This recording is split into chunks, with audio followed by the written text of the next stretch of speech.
Skvělá pěvecká vystoupení, taneční kreace nebo divadelní scénky a to vše za potlesku plného sálu. Taková byla atmosféra na dalším z regionálních kol nejmilejšího koncertu, který se uskutečnil v Rumburku. Byla to přehlídka toho nejlepšího, co připravili děti z dětských domovů z Ústeckého a Libereckého kraje. A bylo se na co dívat.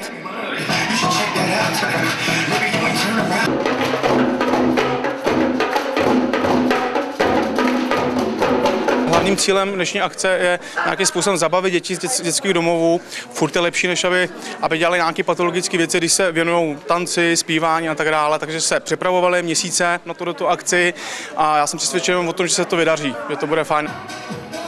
Princip této akce, která se letos pořádala už 22. rokem, je jednoduchý. Jde o soutěžní klání v regionálních kolech. Ti nejlepší pak postoupí do celorepublikového finále. Je to věc, kdy ty děti mohou projevit svou kreativitu, kdy vlastně v průběhu předcházejícího roku nacvičují jednotlivá vystoupení a potom se pokouší o to postoupit do takzvaného celostátního kola. Během celodenního programu se představily zájmové umělecké aktivity dětí v různých kategoriích. Porota vybírala zhruba z 50 vystoupení. Soutěžilo se přitom ve zpěvu, v tanci, v muzikálu a v literárně dramatickém oboru.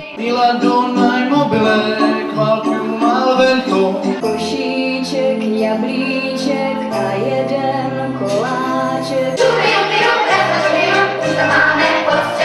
Je to dobrá věc ve smyslu, že ty děti to posunuje dál, aby se chtěli víc snažit a aby nechtěli pořád jenom prohrávat. Jednotlivé výkony byly pod drobnohledem odborné poroty. Ti, kteří byli vybráni pro postup do slavnostního finále, se představí na konci května na Karlštejně.